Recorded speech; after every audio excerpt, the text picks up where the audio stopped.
Hey guys, welcome to Black Angus Reviews and Happy New Year. We already have some very interesting, I don't know if you'd call it news, but rumors about The Mandalorian and Star Wars and their attractions at Disney World, Disneyland, Galaxy's Edge. This article comes from a website called piratesandprincesses.net, and this article is by WDW Pro. They self-report that they are 87% accurate with their rumors, leaks, speculation, whatnot.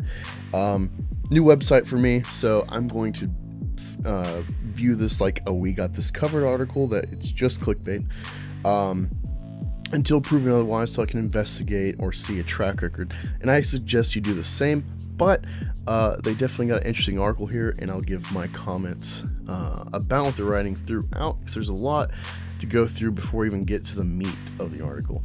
So it's titled "The Mandalorian and Favreau Filoni's Universe to Replace Sequel Trilogy Characters in Galaxy's Edge."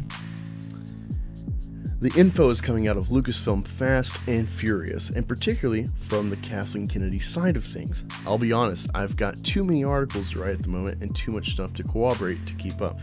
I think the amount of info being leaked is indicative of the Kathleen Kennedy side showing that they've lost.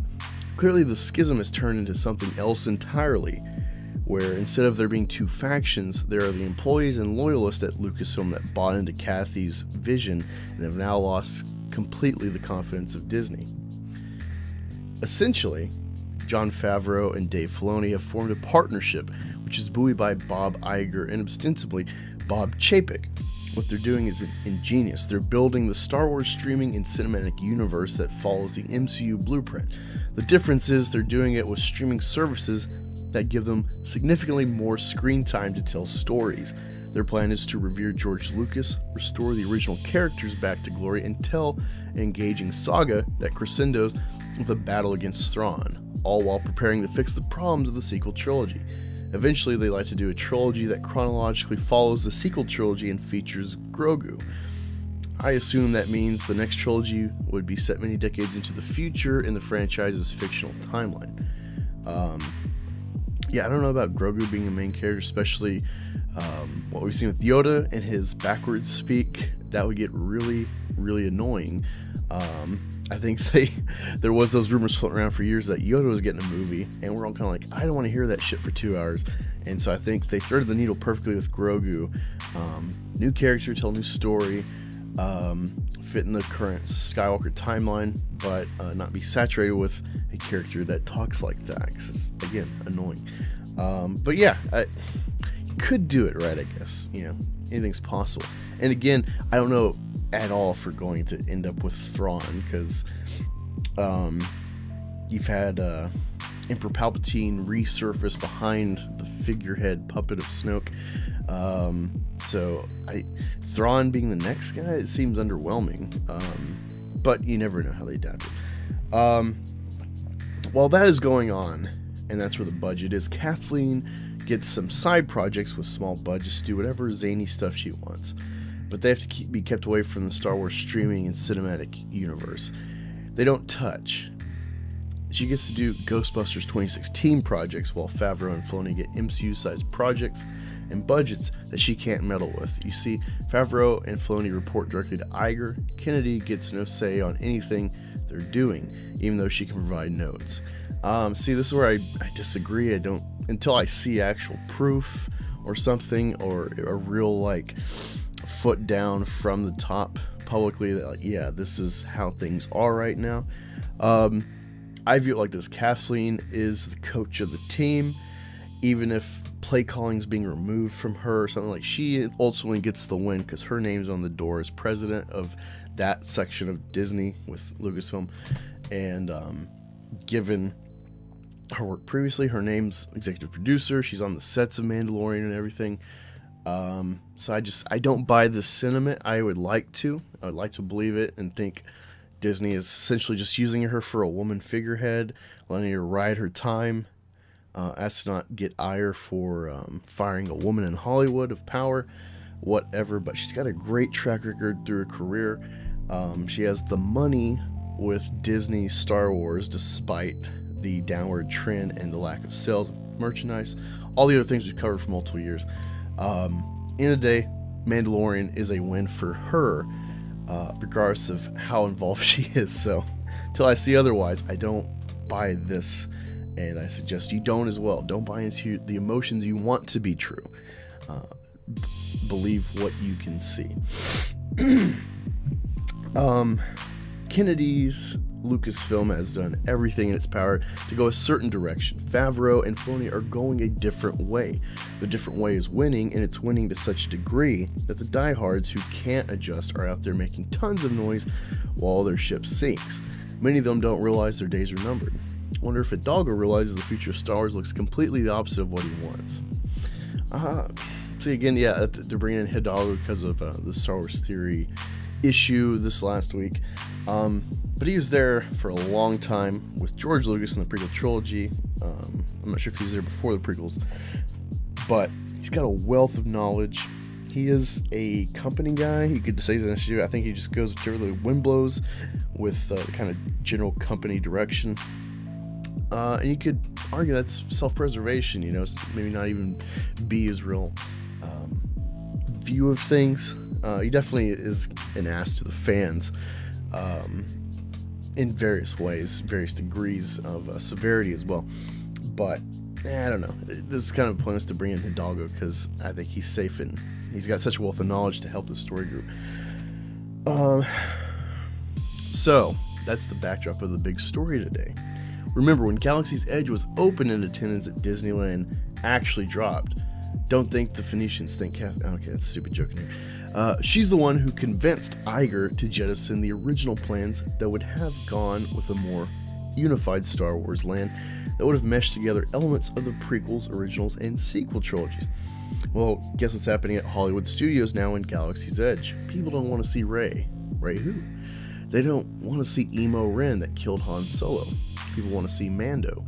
People want to see Ahsoka. People want to see Baby Yoda or Grogu. And people want to see Luke Skywalker. Disney wants money. That's why I believe I can corroborate some rumors that have been floating around about changes to Galaxy's Edge. According to a source close to Walt Disney World management, Josh D'Amaro, hope I said that right, we believe at the behest of Bob Iger, has started the process of determining costs and logistics for transitioning Galaxy's Edge in both Hollywood Studios and Disneyland to the timeline of The Mandalorian. Blue French cookies for everybody. Mostly I think this means a press release, a bit of marketing, and a change in the characters you can meet and roam the land. It does seem they'd have to tweak the two attractions with new video and some adjusted animatronics. Maybe they just don't care and say screw it and give the fans what they want. Baby Yoda in Star Wars Land. When Disneyland reopens, they're no longer interested in playing around. They want people excited in the parks, and Grogu does just that. I could see that, but I don't think Disney's going to be blowing a lot of money renovating a new attraction that hasn't had a full potential enjoyment by fans, on top of the corona lockdowns, especially in California. They're lucky to they'll be lucky to open anything for their attractions anytime soon. And so I don't think they're going to focus money on their theme parks right now, especially given the layoffs and stuff. If this attraction is moving to the Mandalorian, which could be cool and relevant currently, again, it just doesn't make sense right now with all the money they're hemorrhaging with the coronavirus impacting tourism, or if they're open, the limitations to that, because you got to have social distancing and all that. So I'd like this to be true. That'd be cool. But again, I don't know. It's not fair to the people that were fans of the sequel trilogy to just cut them out. You know, I'm a prequel fan, so I feel like I've always been shoved out as far as a fan and the products they make to cater to me. I get Darth Maul and some clones. Now you got Ahsoka with the Clone Wars, but yeah, she's kind of secondary. The other thing with this that was interesting, let me find this really quick. They talk about Kathleen Kennedy going with the sequel trilogy instead of having the original plans that supposedly are going to embrace all 3 trilogies. People will say it was agenda and stuff to try to, you know, push for trilogies that have, you know, subtextual agenda, and I do think there is some subtextual feminism and critical race theory, what have you, that's pertinent in all areas of entertainment now. But I do think it makes some business sense as well. It's like, all right, Star Wars fans, the original trilogy, the prequels, they're going to buy into this. That was, I think, the assumption is it says Star Wars, fans are going to like it. So we already got them in the bag. We're trying to bring in new people to grow this fan base and have younger blood to last longer for milking the wallets of the fans with our product. So I think it wasn't a crazy step to think, let's focus on this new item. Because look, if you go to a theater, you talk to a kid behind the counter about Spider-Man, you're like, hey, how's this new one compared to Spider-Man 2? And you're like, oh, those crappy Raimi Spider-Man? If they even know the director's name. And you can just sit there in shock. It's like, wow, you really don't get Spider-Man and how amazing that trilogy is, despite how we've come with CGI. But they think Tom Holland is the best Spider-Man, not because they can really argue the point, but because he's the most recent. So you have franchises and sagas that, you know, they keep growing, or they balloon, they have new iterations. Usually that new iteration or the new character, with the younger audience, they are the coolest thing. Even if later on they'll kind of see things in a bigger context and more depth. Recency has a big part to play, to pander and stuff. So think about how cool Iron Man was, but then come 2017, how cool Black Panther was, and then Ant-Man, you know, whatever. Every new character that pops up, it's like, that's the cool one. You kind of start forgetting about the originals, despite you might actually like them more. So I can't blame Kathleen Kennedy exactly for this, but seeing the plans and seeing what's transpired thus far before the Corona lockdowns with Galaxy's Edge, it makes a lot of sense. If they would have just stuck with the original, I think, Lucas era plans that were made for that attraction. But yeah, those are my thoughts all around. Let me know in the comments what you think about this. Do you think it's a valid article, or is it just wishful thinking?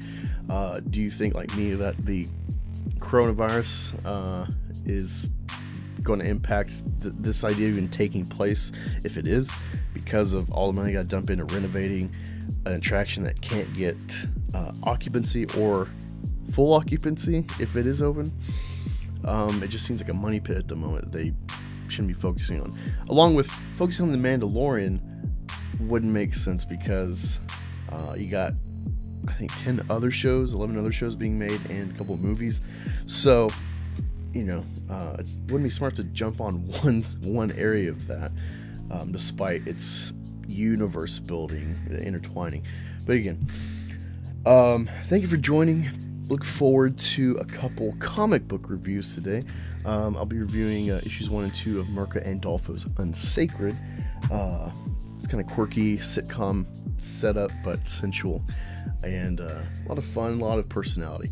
Look forward to that and other videos, hopefully every day this year. Happy New Year's to y'all, and thanks for joining. Again, be sure to like, share, subscribe if you're new here, and I appreciate your viewership. Talk to y'all later.